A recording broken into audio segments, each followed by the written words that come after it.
Canto 9, chapter 19, text 18 onwards. 12 to 20 is the section where Maharaj Yayati narrates to Devyani the dangers of lust. Okay. 18th. Purnam varsa sahasram me vishyan sevato asakrit tathapi chanu savanam trishna teshu pajayate. Purnam, completely, Varsha Sahasram, 1000 years, may my Vishyan, sense gratification, Sevataha, enjoying asakrit without cessation, continuously. Tathapi, still cha, indeed, Anu Savanam, more and more, Trishna, lusty desires, Teshu, in sense gratification, Upajayate, are increased.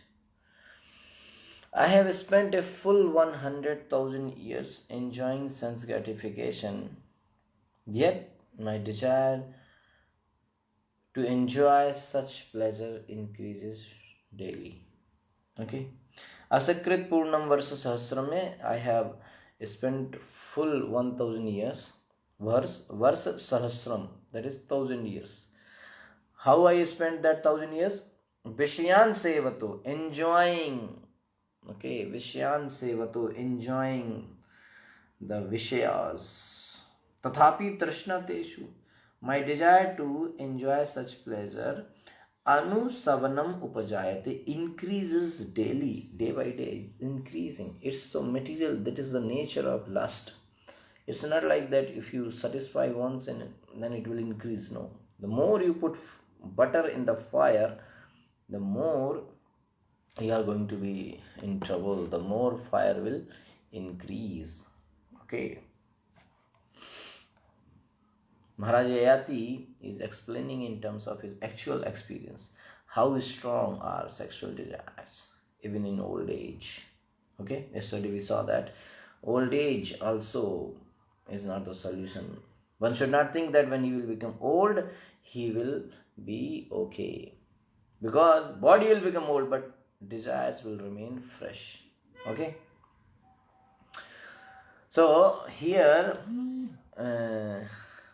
Maharaj Yayati is saying that I am an example showing that even time does not rid a person of attachment to enjoyment. The more you satisfy lust, the more it will increase. Vishyabhiniveshaya Vishyabhiniveshasya Kala Durjarvate Aham Eva Drishtanta Ityaha Purnamiti. You just see me, I am the example here.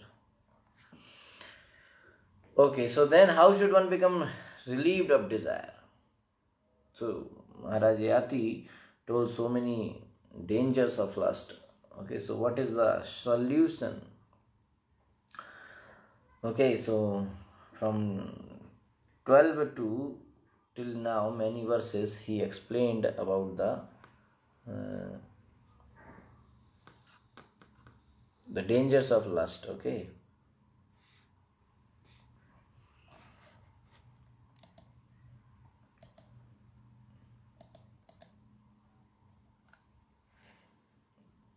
Okay, so 9.19.12.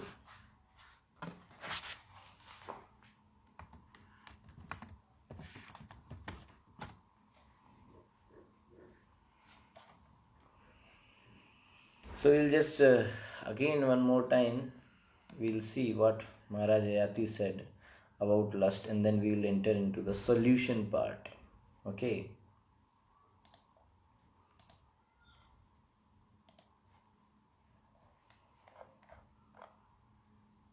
Okay, so here Maharaj Yayati first said that to Devyani that, oh my dear wife with beautiful eyebrows, I am exactly like that he-goat. So you should remember that Maharaj Yayati told the story of he-goat and she-goat, right? So He's saying, I am like that only. Okay. You see here.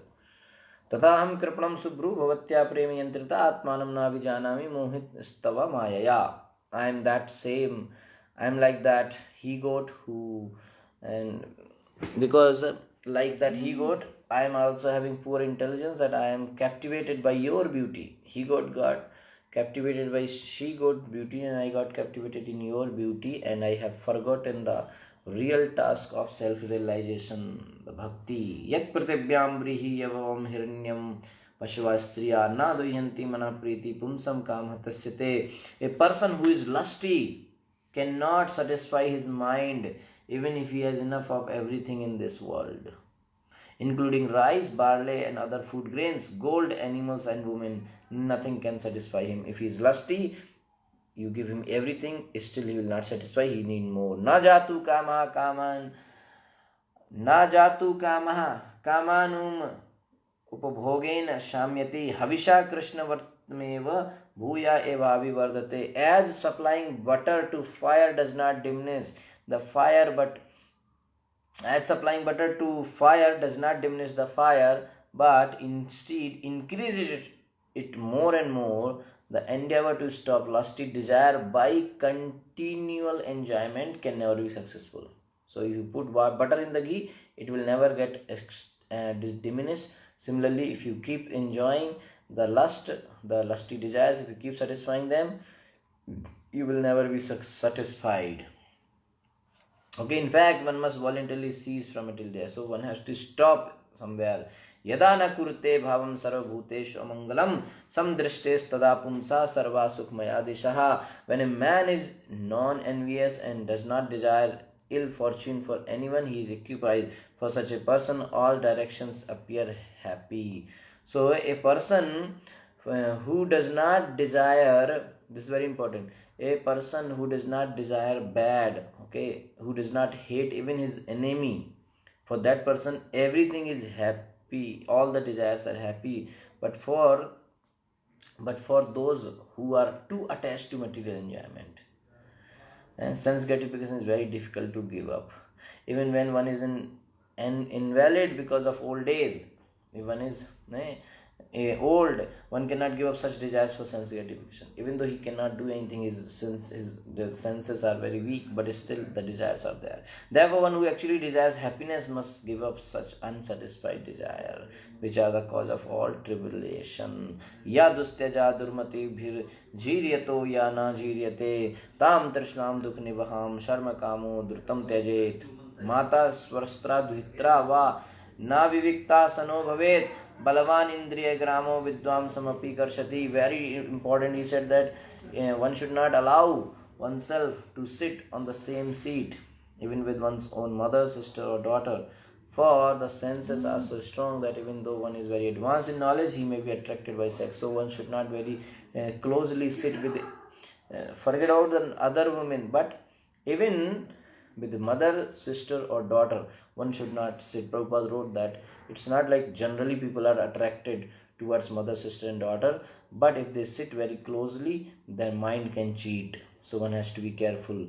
Purnambar sahastram me vishyan. So now he is saying that I have spent a full 1,000 years enjoying sense gratification, but you see me, my desires are not satisfied. Okay.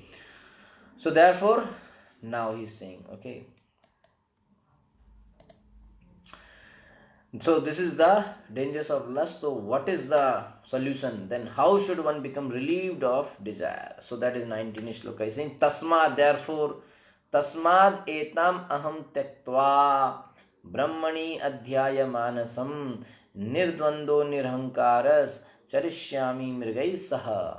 Tasmad, therefore, etam, such strong desires for lusty affairs, aham, I, tattva, giving up, brahmani, upon the supreme absolute truth, adhyaya, fixing, manasam, the mind, nirdvanda, without duality, nirahankara, without an identity of false prestige. Charishyami, I shall loiter or wander in the forest, mrigaisaha, with the forest animals. So he is saying to Devyani that therefore I shall now give up all these desires and meditate upon the Supreme Personality of Godhead. Because solution, you have to give up. You don't think that material desire, lusty desire will go automatically by fulfilling them or by accepting them. No, you have to voluntarily stop them. Okay, stop not fulfilling the desire. Okay, stop fulfilling the desire. Stop listening to the mind. Okay, that means lust is like itching. So stop the itching itself. So therefore, so now here Maharaj Ayati is saying, therefore I shall now give up, because so many dangers are there in the lust. Therefore I shall now give up all these desires and meditate upon the Supreme Personality of Godhead, Krishna, free from the dualities of mental concoction and free from false prestige. Nirdvando Nirankars. I shall wander in the forest with the animals. Charishyami Mrigaisa. Charishyami. I will wander with the Mrigaha, with the animals. Okay. So, to go to the forest and live there with the animals, meditating upon the Supreme Personality of Godhead is the only means by which to give up lusty desires. That is the only means, Prabhupada is saying. Unless one gives up such desires, one's mind cannot be freed from material contamination. Therefore, if one is at all interested in being freed from the bondage of repeated birth, death, old age and disease, if at all one is interested in getting out of this birth-death cycle, after a certain age, one must go to the forest. Panchashoradhvam vanam brajet, Shastra says. After 50 years of age, one should voluntarily give up family life and go to the forest. The best forest is Vrindavan, where one need not live with the animals but can associate with the Supreme Personality of Godhead, who never leaves Vrindavan. Vana means forest. So the best forest is Vrindavan. Vana means forest. So the best forest to go is Vrindavan, because there you don't have to. The good point about Vrindavan, see, after 50 you should go to forest. So Prabhupada is suggesting better you go to Vrindavan, because that is the best forest. Why? Because there you don't have to live with animals, but you will associate with the devotees, pure devotees of Krishna. So that is the benefit in living in Vrindavan. Okay, so these devotees never leaves Vrindavan. Cultivating Krishna consciousness in Vrindavan, one can cultivating Krishna consciousness in Vrindavan is the best means of being liberated from material bondage. For in Vrindavan, one can automatically meditate upon Krishna. This is very nice verse. That automatically one can meditate upon Krishna when he is in Vrindavan, because everything is connected to Krishna only here. Vrindavan has many temples, and in one or more of these temples one may see the form of the Supreme Lord as Radha Krishna or Krishna Balram and meditate upon this form. So everywhere you will go in Vrindavan, many Radha Krishna temple, people are chanting, people are doing parikramas, people are doing kirtans, different things. People are always engaged in Krishna Bhakti. So you it's very easy to get to continuously meditate upon Krishna when one is in Vrindavan. As expressed here by the words Brahmani Adhyaya, one should concentrate one's mind upon the Supreme Lord, Parabrahman. This Parabrahman is Krishna, as confirmed by Arjuna in Bhagavad Gita. Param Brahma, Param Dhamma, Pavitram Paramam Bhavan. Krishna and his abode, Vrindavan, are not different. Sri Chaitanya Mahaprabhu said, Aradhyo Bhagavan Vrjeshatanayas Tatham Vrindavanam. Vrindavan is as good as Krishna. Aradhyo Bhagavan Vrjeshatanaya. Our Aradhya is, our worshipable Lord is Vrjeshatanya, the Supreme Personality of God is Krishna. And his Vrindavan, Tadham Vrindavanam. His dham is not different. His dham is Vrindavan. Vrindavan is not different than Krishna. Therefore, if one somehow or other gets the opportunity to live in Vrindavan, and if one is not a pretender but simply lives in Vrindavan and concentrates his mind upon Krishna, one is liberated from material bondage. Okay. One's mind is not purified, however, even in Vrindavan, if one is agitated by lusty desires. Even if in Vrindavan, if his mind is agitated by lusty desires, he will not get purified. One should not live in Vrindavan and commit offense, Prabhupada is saying. That's very dangerous then. One lives in Vrindavan, he will get so many benefits, but if he does offense, it's very dangerous. So one should not live in Vrindavan and commit offense. Why? For a life of offense in Vrindavan is no better than the lives of the monkeys and hogs there. So committing offense while living in Vrindavan is as equal as living like monkeys and hogs in Vrindavan. Many monkeys and hogs live in Vrindavan and they are concerned with their sexual desires. Okay. Men who have gone to Vrindavan but who still hanker for sex should immediately leave Vrindavan and stop their grievous offenses at the lotus feet of the Lord. So this has to be careful. There are many misguided men who live in Vrindavan to satisfy their sexual desires, but they are certainly no better than the monkeys and hogs. Those who are under the control of Maya and specifically under the control of lusty desires are called Maya Mriga. Indeed, everyone in the conditional stage of material life is a Maya Mriga. It is said, Maya Mrigam Daitayepsitam Anvadhavad. Sri Chaitanya Mahaprabhu took sannyas to show his causeless mercy to the Maya Mrigas.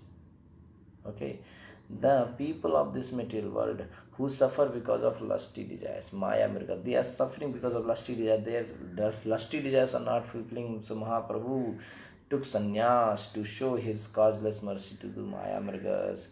One should follow the principles of Sri Chaitanya Mahaprabhu and always think of Krishna in full Krishna consciousness. Bolo Krishna Kaho, Krishna Karo, Krishna Siksha. Then one will be eligible to live in Vrindavan and his life will be successful. So when one is continuously thinking about Krishna, he is eligible to live in Vrindavan and his life will be successful. Okay, so the question was then how should one become relieved of desire? So one should concentrate the mind on the form and qualities of Lord Krishna. One cannot meditate on something without form. Okay, so there should be a form to meditate. It's not like simply meditating on nothing. Brahman in this case must mean Brahman with form. Brahman, some people meditate on Brahman. Brahman is what? The light of Krishna.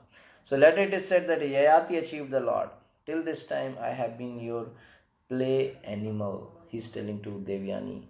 Dancing in the yard of our house. I was like a doll in your hand. So I was dancing in front of you. Now I will dance with the Krishna Sara, dear. Okay, absorbed in the pastime of Krishna. So till now I was dancing for you, my dear wife. Now I will dance for Krishna. Hare Krishna. Okay, so that's what he is deciding. Drishtam srutam asadbuddhava nanudhyayena na sandishet samshritim chatmanasam cha tatra vidwan sa atmadrek. Okay, this drishtam, the material enjoyment we experience in our present life, shrutam, material enjoyment as promised to the fruitive workers for future happiness, either in this life or in the next or in the heavenly planets and so on. Asat, all temporary and bad. Buddhava, knowing. Na, not. Anudhyayet, one should even think of. Na, nor. Sandishayet, should actually enjoy. Samsritam, prolongation of material existence. Cha, and Atmanasham, forgetfulness of one's own constitutional position. Cha, as well as Tatra, in such a subject matter. Vidwan, one who is completely aware. Saha, such a person. Atmadrik, a self-realized soul. So, Maharaj Yayati is saying now that one who knows that material happiness, whether good or bad, in this life or in the next, on this planet or on the heavenly planets, material happiness, whether good or bad, in this life or in the next, because sometimes it is promised that in next life one will become this. On this planet or the heavenly planets, okay, anything in earthly planet or heavenly planets is temporary and useless. One should understand that. Whether material happiness is whatever nature, whether now you get or immediately you get, or you get after some time, or in this life or the next life, this planet or heavenly planets, wherever it is temporary and useless. That we have to understand. And that an intelligent person should not try to enjoy or even think of such things, material things or material happiness. If one is intelligent, he should not even try to enjoy. He should not try to enjoy or even think of such thing. He should not even think. That person is called the knower of the self, is the knower of the self.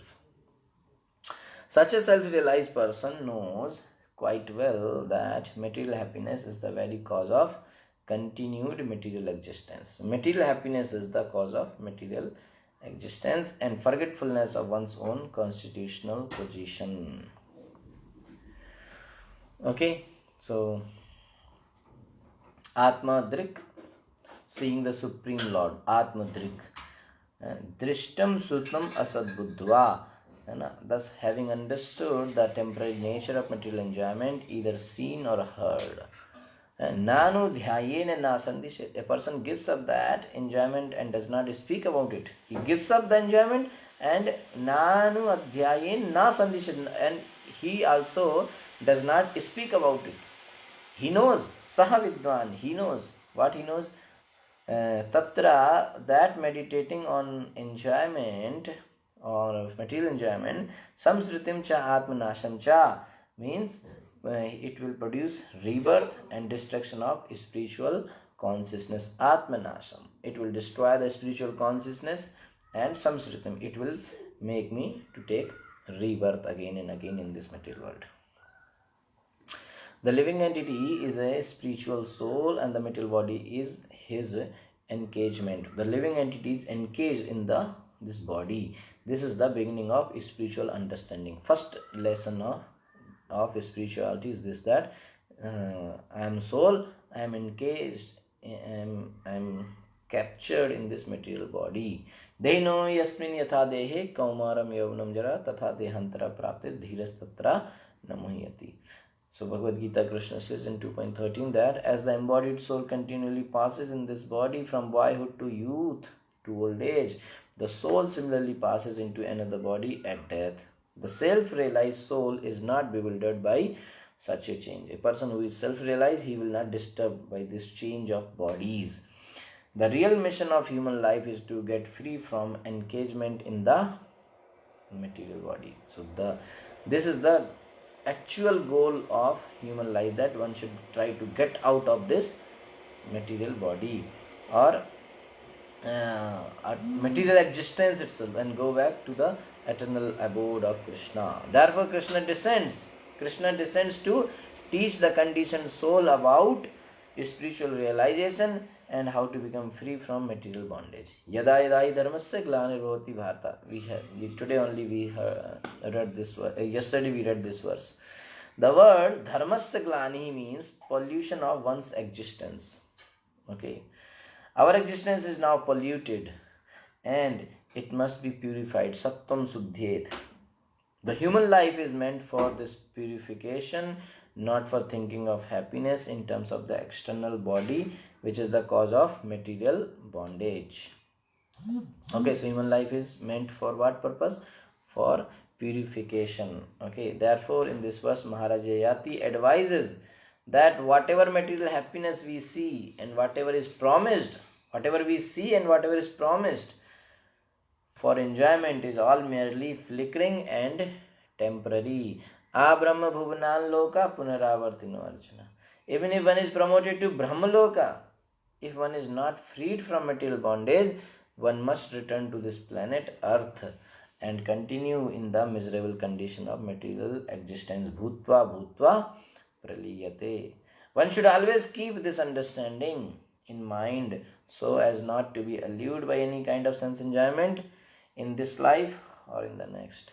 One who is fully aware of this truth is self-realized. Sa Atmadrik.